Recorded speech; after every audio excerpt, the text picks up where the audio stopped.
아멘. 오늘 우리에게 주신 하나님의 은혜의 말씀은 로마서 2장 17절로 29절의 말씀입니다. 유대인이라 불리는 내가 율법을 의지하며 하나님을 자랑하며 율법의 교훈을 받아 하나님의 뜻을 알고 지극히 선한 것을 분간하며 맹인의 길을 인도하는 자여, 어둠에 있는 자의 빛이여, 율법에 있는 지식과 진리의 모본을 가진 자로서 어리석은 자의 교사여 어린아이의 선생이라고 스스로 믿으니, 그러면 다른 사람을 가르치는 내가 내 자신은 가르치지 아니하느냐? 도둑질하지 말라 선포하는 내가 도둑질하느냐? 간음하지 말라 말하는 내가 간음하느냐? 우상을 가증히 여기는 내가 신전 물건을 도둑질하느냐? 율법을 자랑하는 내가 율법을 범함으로 하나님을 욕되게 하느냐? 기록된 바와 같이 하나님의 이름이 너희 때문에 이방인 중에서 모독을 받는도다. 내가 율법을 행하면 할례가 유익하나 만일 율법을 범하면 내 할례는 무할례가 되느니라. 그런즉 무할례자가 율법의 규례를 지키면 그 무할례를 할례와 같이 여길 것이 아니냐? 또한 본래 무할례자가 율법을 온전히 지키면 율법 조문과 할례를 가지고 율법을 범하는 너를 정죄하지 아니하겠느냐? 무릇 표면적 유대인이 유대인이 아니요 표면적 육신의 할례가 할례가 아니니라. 오직 이면적 유대인이 유대인이며 할례는 마음에 할지니 영에 있고 율법 조문에 있지 아니한 것이라. 그 칭찬이 사람에게서가 아니요 다만 하나님에게서니라. 상당히 오늘은 말씀이 잘 이해하지 않으면 굉장히 어려운 내용입니다. 유대인들을 향해서 아주 너무나 구체적으로 아주 신랄하게 책망도 하고 그들을 지적하는 바울의 얘기이기 때문에 잘 들어야 될 필요가 있습니다. 그리고 눈이 열리면 내가 주님의 동역자 되어 살아갈 수 있는 힘이 생기게 되어집니다. 마리아라는 선교사가 아프리카에서 미국에 오게 됩니다. 사역을 너무나 잘하고 역사가 일어나기 때문에 그렇게 질문을 던집니다. 앙골라 교회는 어떻게 전도하나요? 전도했나요? 대부분 많은 사람들이 전도하는 방법은 또는 선교사업 캠페인, 전도지 이렇게 사역을 했기 때문에 그런 것 중에 어떤 것입니까? 이런 기대 속에 이제 질문을 던지는데 이분이 대답하기를 그렇게 대답하지 않고 우리는 그 지역에 직접 이사를 갑니다. 한 가정, 두 가정 직접 이사를 가서 그들과 함께 거하면서 그들에게 복음을 전하고 그들의 문화에 함께하고 있습니다. 아마 이런 전략은 쉽지 않은 전략이라고 생각을 합니다. 금요일 날도 그런 얘기 했는데 이동영 목사님하고 대화를 나누면서 필리핀에서 한참 대화를 나누면서 영혼이 잘 안 들은다고 그러길래 계곡마을에 가보면 또랑물이 있는데 그 또랑물에 들어가서 수영하면 된다고 그랬습니다. 또랑물이라고 해서 웬만하면 들어갈 수 있겠지 그러면 흙탕물입니다. 흙탕물에 한번 들어갔다 나오면 그들과 함께 할 수 있겠다 그렇게 얘기했습니다. 그래서 금년에 우리 중고등부 학생들하고 수영복 입고 한번 들어가 볼까 생각을 하는데 중고등부 학생들이 엊그제 물어봤더니 자기들도 들어갈 수 있다고 그랬어요. 무슨 말인지 이해가 되시죠? 어떤 의미인지 이 내용이. 그래서 영혼이 구원받는 현장에는 어떤 문화 속에 어떻게 가야 되는지. 사실 사도 바울의 사역이 이런 사역이었습니다. 자, 그런데 오늘은 이제 2장부터 1장 18절부터 사실은 인간의 전적 타락에 대한 얘기를 계속해서 얘기하고 그 다음에 유대인들에 관한 얘기를 2장 1절서부터 계속 진행되는데 이 보니까 사도 바울이 로마에 있는 성도들에게 편지를 하는데 갑자기 누구 얘기를 하냐면 유대인 얘기를 하는 거예요. 계속. 궁금하지 않아요? 사도 바울 사역 가운데 가장 방해자들은 누구였어요? 유대인들이었어요. 와, 놀랍지 않아요? 그러니까 앞으로도 누가 방해자가 될 거다? 유대인들이 방해자가 될 거다. 그런데 유대인들을 제대로 알지 못하면, 유대인들의 정체성을 알지 못하면 결국 앞으로 복음을 전하는 데 있어서 굉장히 어려움이 많이 있을 거라는 사실을 바울이 알고 있었어요. 그래서 그 유대인들에 대해서 철저하게 파헤치고 이 로마에 있는 성도들도 이 사실을 알기를 원했다는 거죠. 그러니까 유대인들이 가지고 있는 것 중에 한 가지, 그들은 이제 교만인데 가장 첫 번째가 자기가 유대인인 것을 자랑으로 여기는 교만이 있었다는 거죠. 이걸 조금 제가 설명을 하면 이해가 될 거예요. 내가 유대인이라는 걸 왜 그렇게 자랑스럽게 여겼는지. 사실은 이스라엘 민족을 얘기할 때는 하나님께서 야곱을 이스라엘이로 바꾸고 이스라엘 민족을 민족으로 지칭했던 결정적인 이유는 구속사적인 언약을 성취하는 민족으로 하나님이 불러주셨어요. 예수님이 땅에 보내주시고 예수님을 통해서 온 세계가 복음화되어지는 구속사적인 언약을 이루기 위한 이스라엘. 이해되셨죠? 그러면 이게 명예로워요? 명예롭지 않아요? 굉장히 명예롭죠. 귀한 거죠. 그러니까 우리가 차라리 이스라엘인, 이렇게 말하면 하나님의 구속사의 언약을 이루는 백성들, 이렇게 말할 수 있는 거죠. 귀한 거죠. 그런데 유대인이라는 이 말은 뭐냐면 헬라인이나 이방인과 상대되는 의미로 사용되어졌다는 거죠. 우리는 이방인이 아니야. 우리는 헬라인이 아니야. 우리는 누구야? 유대인이야. 그러니까 그 저 밑바닥에는 우리는 당신들과 구별된 삶을 살아가는 사람들이야. 유대인이라는 호칭 안에도 유대인들 안에 무엇이 들어있다? 교만이 들어있다는 거죠. 그러니까 모세 율법을 중심으로 모인 종교 공동체다. 이래봬도 우리는 율법이 있어. 모세 율법이 있어. 이래봬도 우리는 누구의 후손이야? 아브라함의 자손이야. 이런 의미가 있다는 거죠. 그래서 마카비 이후 이스라엘 대신 이 유대인들은 유대인이라고 부르기 시작했다는 거죠. 그러니까 계속해서 유대인 하면 이방인과 구분된 우월감을 가지고 있는 의미가 그 안에 있다. 자, 유대인이라는 이름 지칭 안에도 그들의 교만이 있는데, 두 번째 교만이 뭐냐면 우리는 율법만을 의지하고 우리는 선민이다 라고 자랑하는 유대인의 교만이 여기에 있다는 거죠. 아까 선민, 유대인, 그 다음에 율법을 의지. 그러니까 율법이 있고 우리는 율법을 의지한다. 그러니까 이 말은 뭐냐면 내가 율법대로 살고자 하는 의지가 내 안에 있지 않지만 나에게는 뭐가 있어? 율법이 있어. 그것은 이 율법이 우리에게만 주신 것이니, 결국 우리에만 주신 것이라고 하는 건 특권이고, 우리만 율법을 주었으니 결국 이방인들을 무시하고 이방인들을 경멸하는 건 어렵지 않다는 거죠. 왜냐하면 워낙 특권의식이 강하기 때문에. 그러니까 특권의식만 있었지 책임이나 의무는 무시해버린 유대인들의 모습이 여기에 있다는 거죠. 이것도 유대인의 무엇이다? 교만이다는 거예요. 그런데 이것이 유대인들을 지배하는데, 이것을 지배하는 만큼 이들은 복음의 동역자가 될 수 있어요? 아니면 방해자가 될 수 있어요? 무시무시하죠. 이제 조금씩 이해가 되죠. 그러면 당연히 율법을 지키는 책임이, 율법을 지켜야 될 의무, 이게 있는데 이거 무시해버린다는 거죠. 결국 우리 하나님께서 이스라엘을 부르실 때는 제사장 나라로 부르셨다는 거죠.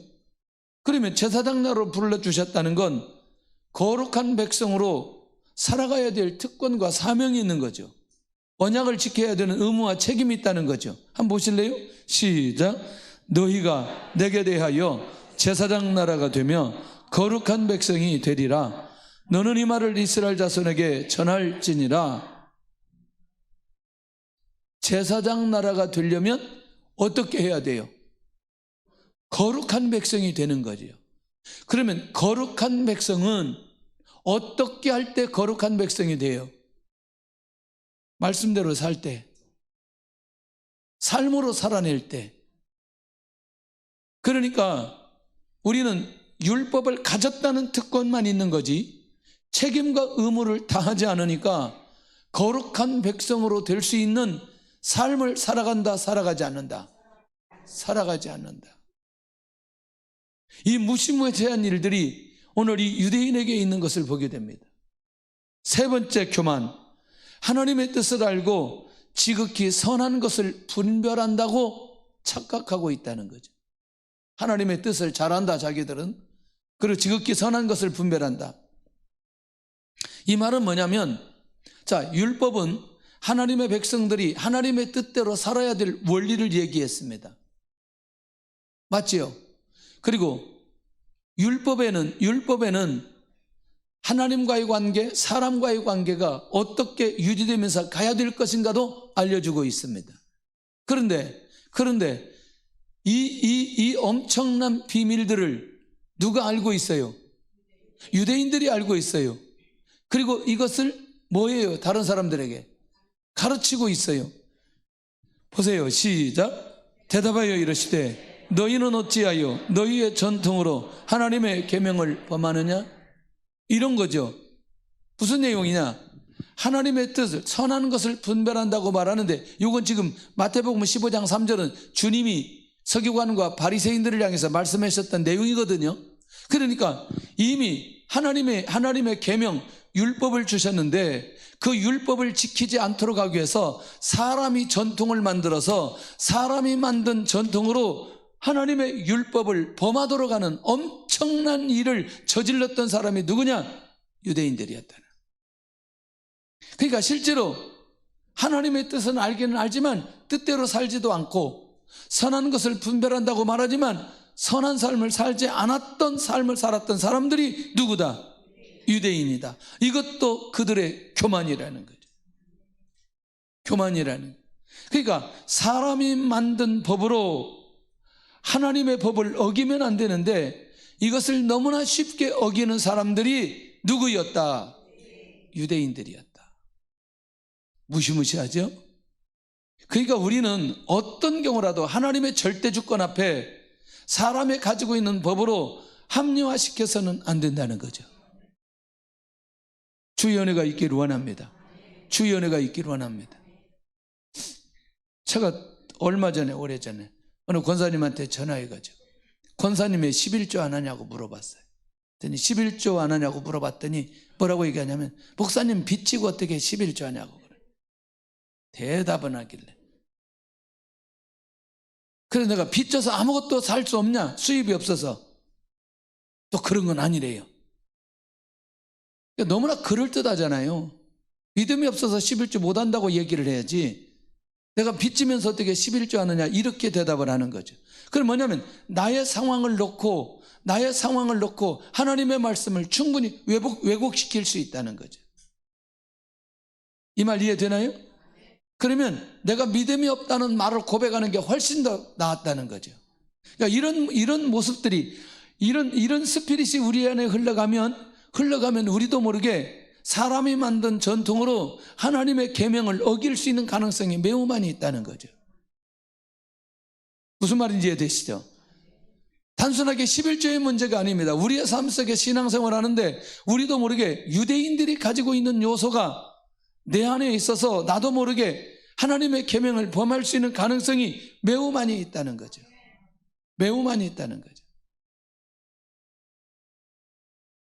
오래전에 제가 어느 목사님을 찾아갔어요. 목사님 찾아갔더니 이제 선교를 그때 1년에 2번씩 하는데 나는 말입니다. 이렇게 생각합니다. 그렇게 생각하는 건 뭐 그분 생각이지. 뭐라고 말하냐면 큰아들이 잘 살아야 둘째 아들, 셋째 아들, 막내를 도와줄 수 있는 거지. 큰아들이 잘못 사는데 무슨 막내 아들, 둘째 아들, 셋째 이렇게 도와줄 수 있냐? 이 말이 뭐냐면 우리가 선교를 많이 하는데 교회는 조그만한데 무슨 선교한다고 그렇게 돌아다니냐? 그렇게 얘기하는. 그 교회 지어졌고 큰 교회니까 아무 소리 안 하고 제가 그거 들었어요. 중국에 가고 부산에서 세계 선교사 대회 우리 교단에서 하는데 저를 그때 오라고 그래서 그 강의를 하게 하더라고요. 1시간 강의 딱 하고 밑에 내렸는데 그분이 제일 앞에 와서 인사하더라고요, 저한테. 그렇게 말했던 분이. 무슨 말인지 이해되시죠? 그런데 그것으로 인해 하나님께서 그 위에 벌어졌던 제 개인적으로 교회 공동체에 하나님의 나라에 주셨던 은혜들은 상상할 수 없는 거죠. 여러분들, 이게 무섭다는 거죠. 우리 안에 이런 요소가 자리 잡아 결국 하나님의 계명을 어그로 막는 일이 없어야 되는데 자신들은 지키지도 않고 자신들이 만든 전통을 앞세워 율법을 어긴 유대인들의 모습. 자, 네 번째. 한번 이거 보고 가가요. 마태복음 23장 3절에 시작.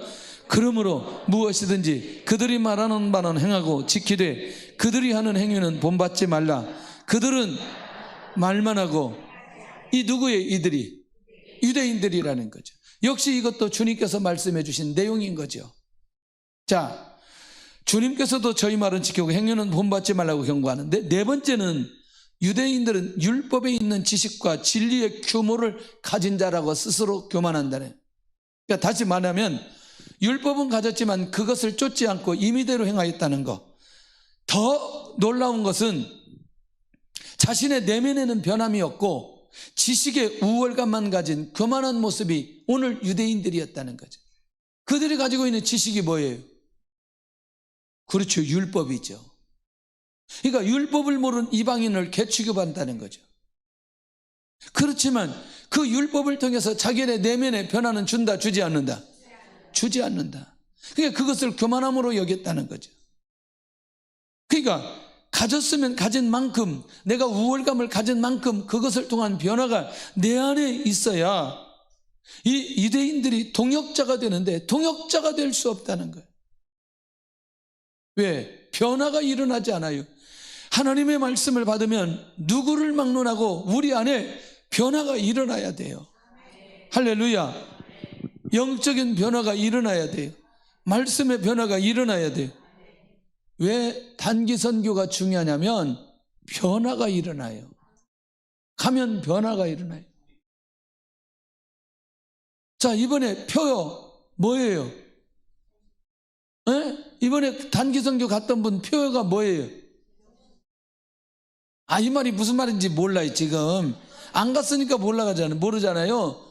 돌아가서 제정신으로 돌아가지 말자 이거예요. 제정신으로 돌아가지 말자. 무슨 말이냐?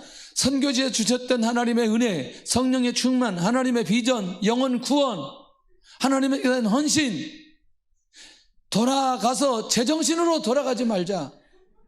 본래 모습으로 돌아가지 말자. 수도 없이 얘기했어요. 그래서 오죽하면 핸드폰 카톡에 제정신으로 돌아가지 말자고 올리라고 그랬어요. 그거 보면서 확인하라고.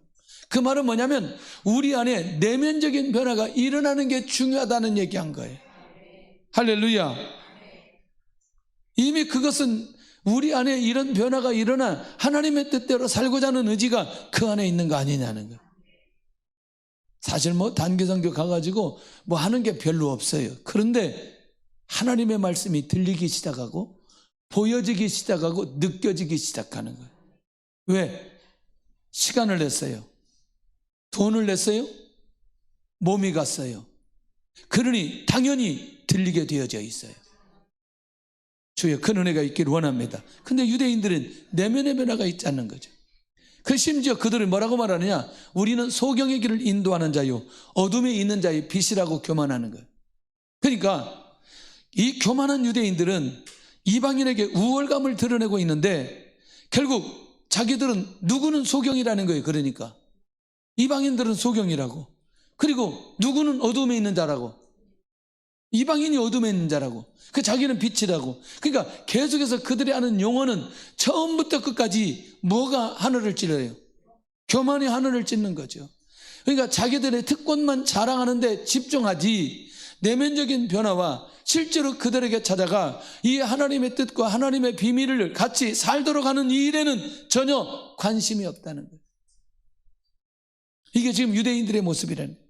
심지어 뭐라고 말하느냐, 자기들은 어리석은 자의 교사요 어린아이의 선생이라고 그렇게 교만하는데, 결국 뭐냐, 이렇게 고백하는 만큼 교사로서 선생으로서 사명을 감당하느냐? 그렇지도 않은데, 그러니까 자기들이 가지고 있는 특권 가지고 더 큰 행악에 빠지게 되어버린 거죠.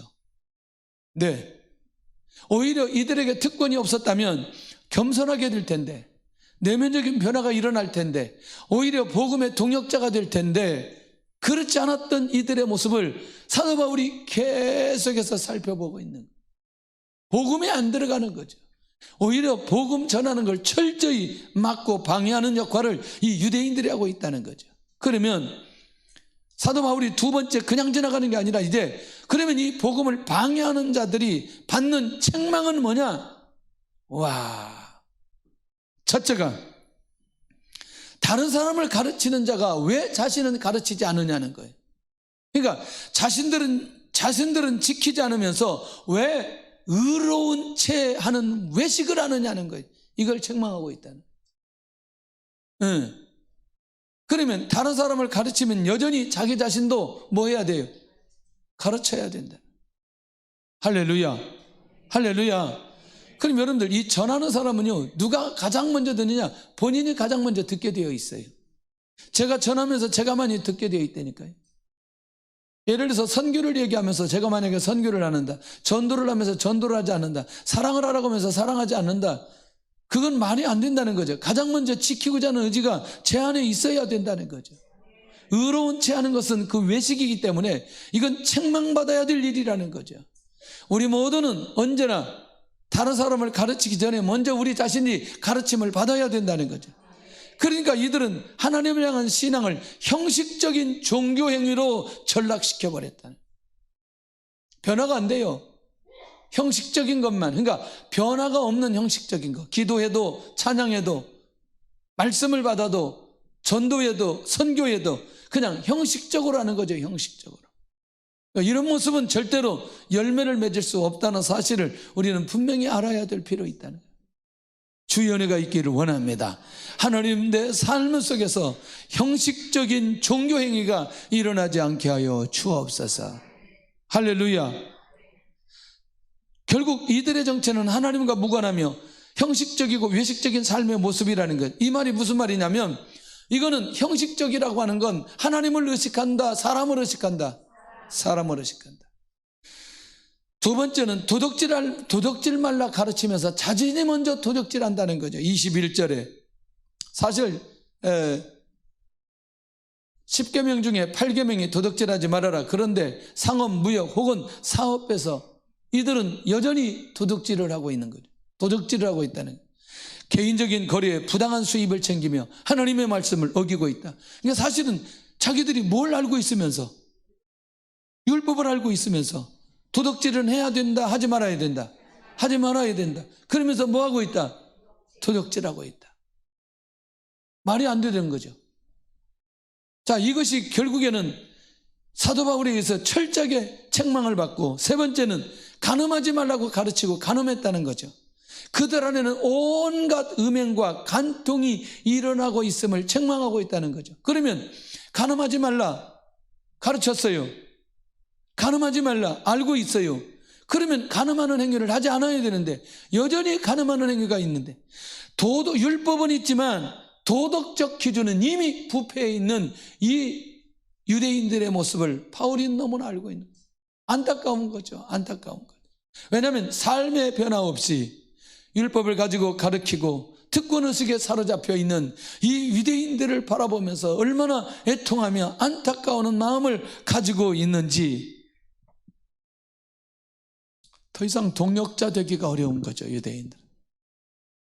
주님 앞에 돌아와, 주님 앞에 돌아와 예수님 믿고 구원받아야 결국 복음의 동력자 될 수 있는데, 할렐루야.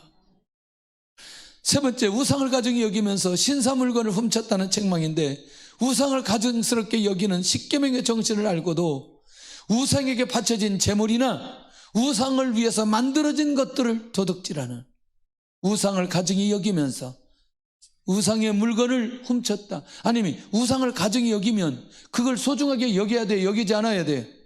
여기지 않아야 돼요.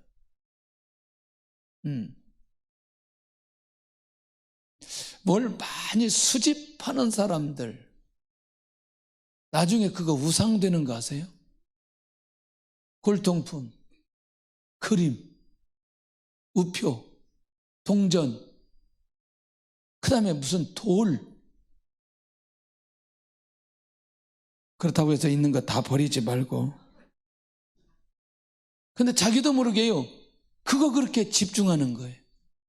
야, 이 집중하면서 우표 집중하는데, 야, 하여튼, 그래요. 그 시기예요.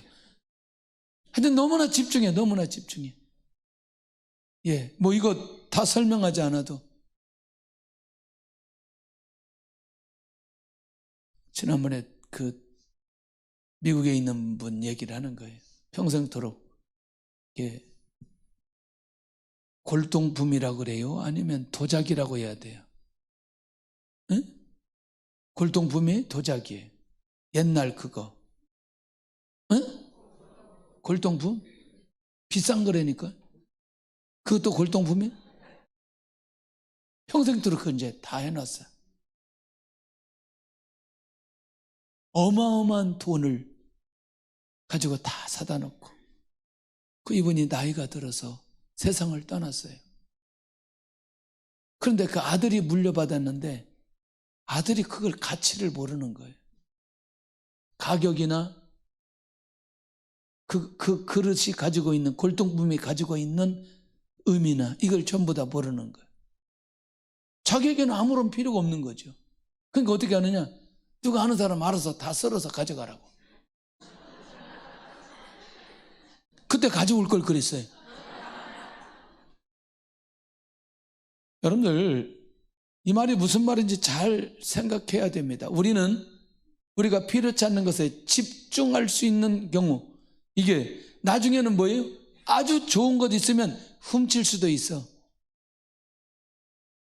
5번째, 율법을 범함으로 하나님을 욕되게 하였다는 것. 이게 이제 굉장히 중요합니다.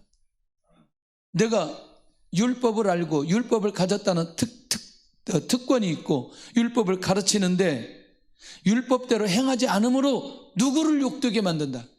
하나님을 욕되게 만들었다. 누가? 유대인들이. 그러니까 율법을 알고 율법을 지키지 않으면 누구의 영광을 가리운다? 하나님의 영광을 가리운다. 무시무시한 이 유대인들이 가지고 있는 이 습관, 이 교만, 이거는 계속되어지는 책망을 받아야 되는 상황에까지 이르게 되어지는. 그러면 유대인들은 절대로 예수님 믿을 수 없다, 그건 아니라는 거죠. 예수님 안 믿는 유대인들이 이런 모습으로 끊임없이 일어난다는 거죠.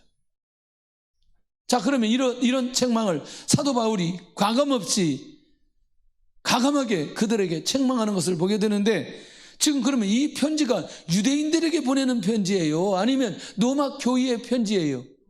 로마 교회 성도들에게 주신 편지라니까요.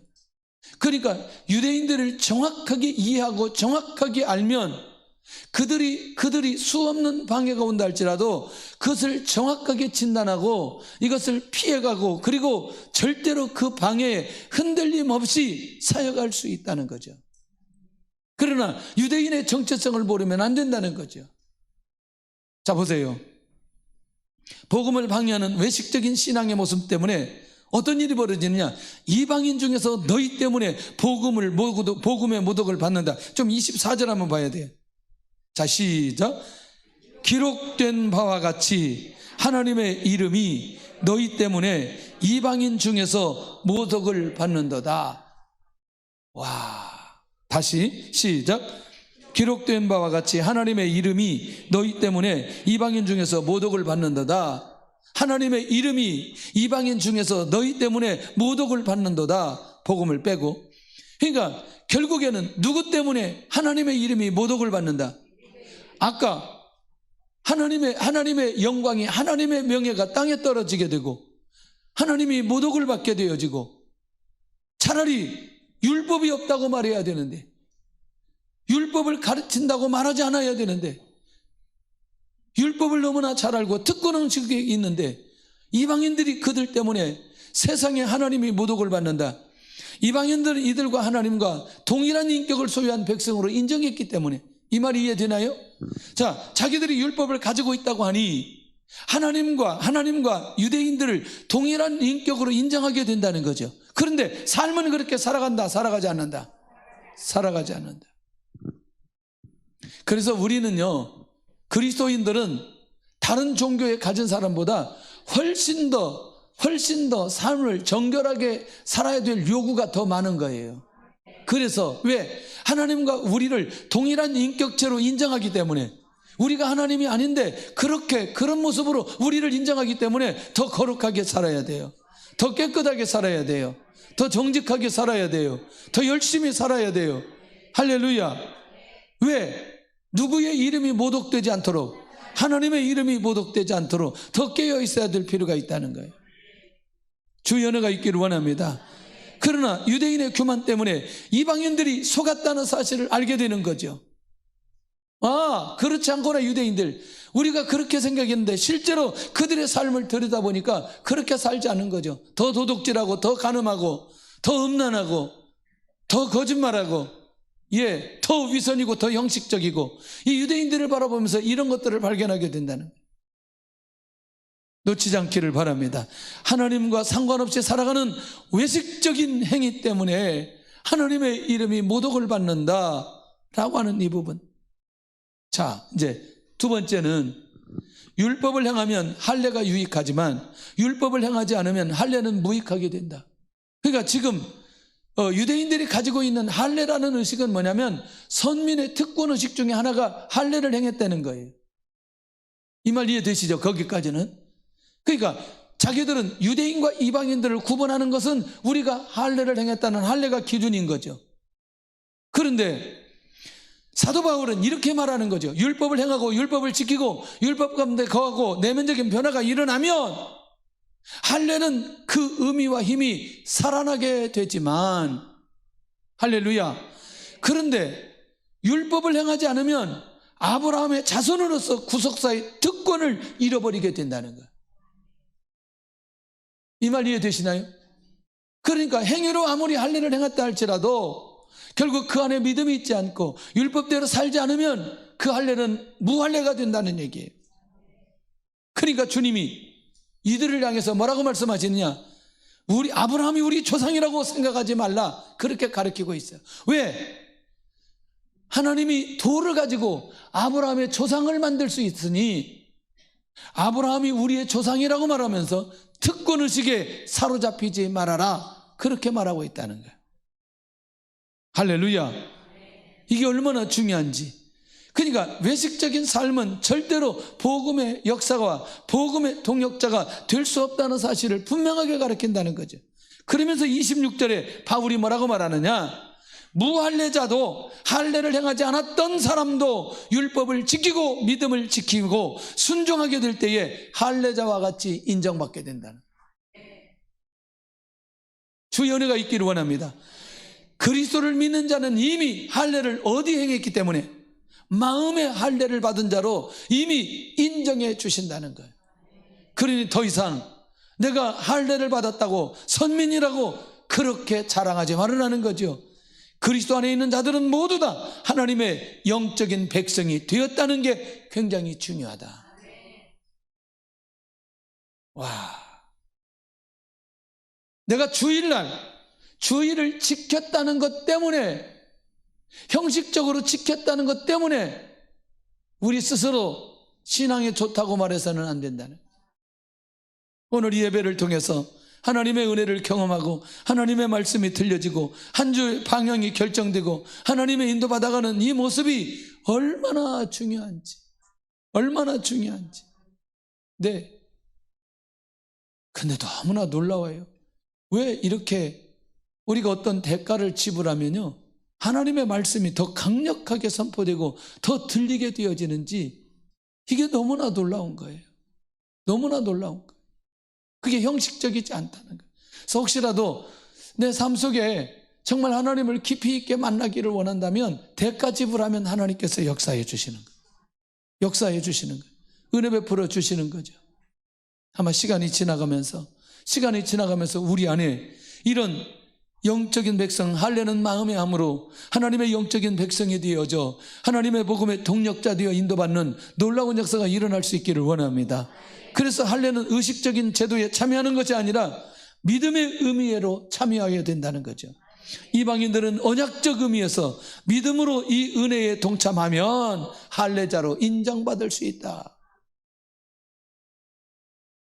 그러니까 형식적인 신앙생활은 내려놔야 된다. 내가 주일날 교회 갔다는 그것 때문에 안도하고 안위하고 그러지 않아야 된다.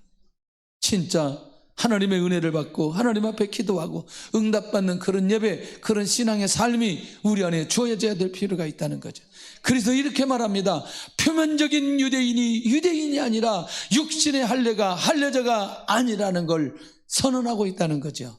자, 그러면 한번 보셔야 돼요. 그러면 어떤 거냐? 29절입니다. 여기 29절이 굉장히 중요하죠. 시작. 오직 이면적 유대인이 유대인이며 할례는 마음에 알지니 영에 있고 율법 조문에 있지 아니한 것이라. 그 칭찬이 사람에게서가 아니요 다만 하나님에게서니라. 아멘. 할렐루야.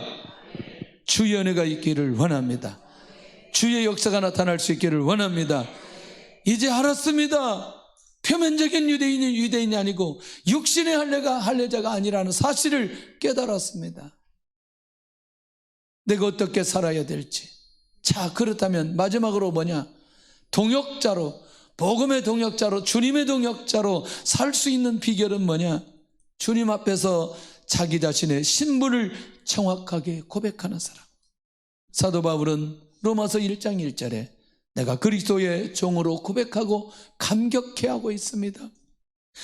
그리고 주님의 부르심에 기쁨으로 반응하고 있습니다. 얼마나 감사한지. 기쁨으로 반응하는, 그런 내가 그리스도의 종이라는 이런 사람만이 동역자로 살 수 있다는 거예요. 두 번째는, 먼저 사도로 부르신 것은 하나님의 복음을 위한 것임을 믿는, 자기를 부르신 것은 복음을 위해서 불러주셨다, 이 사실을 믿는 거고, 두 번째는 모든 성경의 비밀이 그리스도에 관한 것임을 믿는 사람이 동역자로 살 수 있다. 구약의 모든 비밀은 그리스도를 위한 것이다. 그러니까 이게 눈이 열려야 됩니다. 다윗의 혈통도 결국에는 예수님이 이 땅에 오신 것도 다윗의 왕권, 다윗의 혈통으로 이 땅에 오셨다는 사실을 그대로 믿는 그 사람, 동역자로 살 수 있다. 성경이 한눈에 열려버리는 거죠. 하나님의 말씀이 한눈에 열려버리는 거죠. 흔들림 없이 하나님의 말씀을 들고 믿고 고백하며 살아가는 그 사람, 정말 멋있는 사람이죠. 그리고 진짜 주님의 동역자 되는 거죠.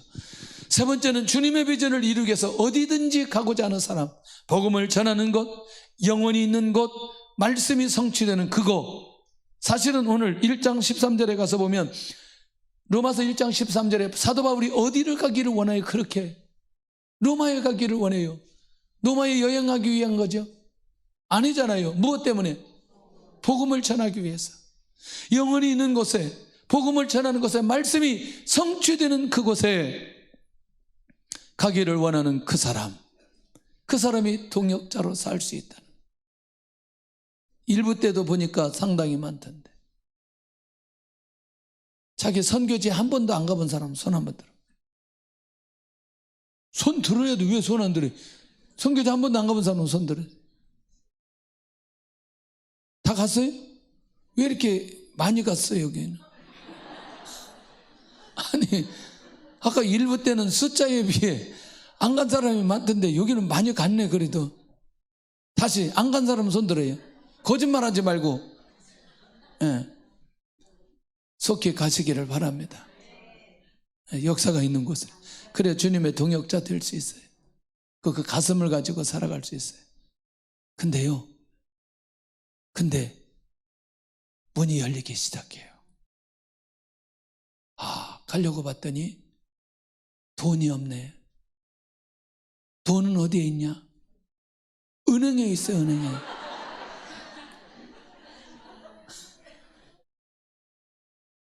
이번에 우리 그 은행 친구가 그 필리핀에 왔거든요.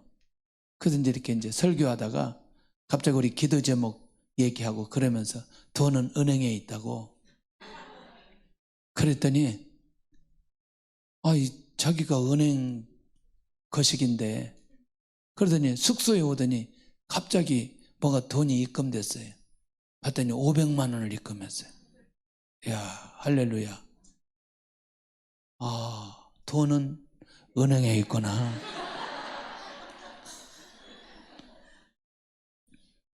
시간이 없죠. 가려고 보니까 시간이 없죠. 시간은 내면 되는 거예요. 응? 돈은 어디에 있고? 은행에 있고. 시간은 내면 되는 거고. 뭐 이유가 뭐 있어요? 1년에 뭐 일주일 그 휴가 없어요? 아무리 힘든 직장이라도 휴가 다 있어요. 그 시간을 그렇게 이용하면 얼마나 귀할까. 이 사람 동역자 될 수 있는데, 근데 기가 막힌 건 하나님께서 돌아와서 생각지도 않은 은혜를 주시기 시작하는 거예요. 왜냐하면 삶의 형태가 달라지거든요. 보는 눈이 달라지거든요. 가치관이 달라지거든요. 그러니까 그가 분별하고 판단하고 진행하는 모든 일들 속에 하나님의 역사가 일어나기 시작하는 거예요. 아마 지난 우리 그 중고등부 갔을 때 그냥 어떤 분이 못 간 것 때문에 막 땅을 치고 막 통곡하고 막 여기서 소리 지르서 울고 어떤 사람은 안타까워하고, 이번에는 꼭 보내시기를 바랍니다. 그래서 우리가 이제 전략을 세웠어요. 왜냐하면 시간이 가까이 될 때 그 항공권을 예약을 하니까 비싸요, 이게. 근데 한 20만 원을 싸게 할 수 있는데 늦게 결정하니까 이게 돈을 더 주고 가는 거예요. 그래서 아마 미리 여러분들 결정하면 한 20만 원 정도, 티켓 20만 원 정도 이렇게 할인할 수 있다는 게 굉장히 놀라운 거죠. 그래서 미리 결정할 수 있기를 바랍니다. 결국 뭐냐? 내가 이렇게 그 어디든지 주님의 비전을 이루는 곳에 내가 가고자 하는 마음이 내 안에 있다. 할렐루야. 주님의 동역자 되는 거죠. 네 번째는 복음의 능력과 내용과 가치를 분명하게 믿고 선포하는 사람. 시작. 복음에는 하나님의 의가 나타나서 믿음에 이르게 하나니 기록된 바 오직 의인은 믿음으로 말미암아 살리람과 같으니라. 오직 믿음으로 내가 의롭다함을, 의인이 될 수 있다는 사실을 믿는 그 사람은, 그리고 그것을 선포하는 그 사람은 동역자로 살 수 있다는 거죠. 할렐루야. 이 사람은 구원받은 사람이고 구원의 확장을 이루는 사람이고 그 구원을 위해서 주님께 순종하는 사람이고 주님의 뜻에 의하여 자기 인생을 헌신하는 사람이기에 주님께서 그를 동역자로 여기고 그를 세우시고 그를 축복하시는 걸 보게 된다는 거예요. 얼마나 멋진지. 이 복음의 본질이, 이 사명의 본질이, 우리 인생의 본질이 우리 안에 풀어지는 그날, 그것이 풀어지는 그날 하나님의 역사가 일어난다니까요. 할렐루야. 여기에 기초가 되면요 우리의 삶 전체가 응답으로 이어진다니까요. 응답으로. 그 말 안 하려고 했는데 또 할 수밖에 없어요. 메시 얘기를 해야 돼. 메시 얘기를 해야 돼. 어젠가 꼬링을 했어요. 꼬링을 했는데 이게 저 사람이 이쪽에서 공이 오는데 메시가 여기 있다가 이게 공을 찼는데 이게 돌아가지고 저 끝에 구석으로 들어가는데 발을 보니까 이렇게 차는 거야. 이렇게 이 말을 알아야 되는데 공을 이렇게 차는 거예요. 이게 여기로 차는 거예요. 공을 여기로 차니까 공이 돌아가지고 여기서 저리 들어가는 거예요. 이걸 인사이드라고 얘기해요. 에? 그러니까 진짜 세계적인 선수는 일이 안 찬다고 수도 없이 얘기했어요. 그런데 여기로 차려면 수도 없는 연습을 해야 돼요. 수도 없는. 이게 감각적으로. 이번엔 손흥민이도 그렇게 넣더라고. 축구 얘기 듣기 싫거든. 기본기를 튼튼하게 하시기를 바랍니다. 이게 다 기본기에 관한 얘기를 하면서 그 얘기하는 거죠. 이 사람이 바로 복음의 동력자라는 거예요.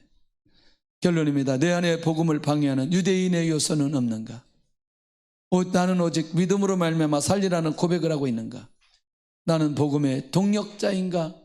아니면 나는 복음의 방해자인가?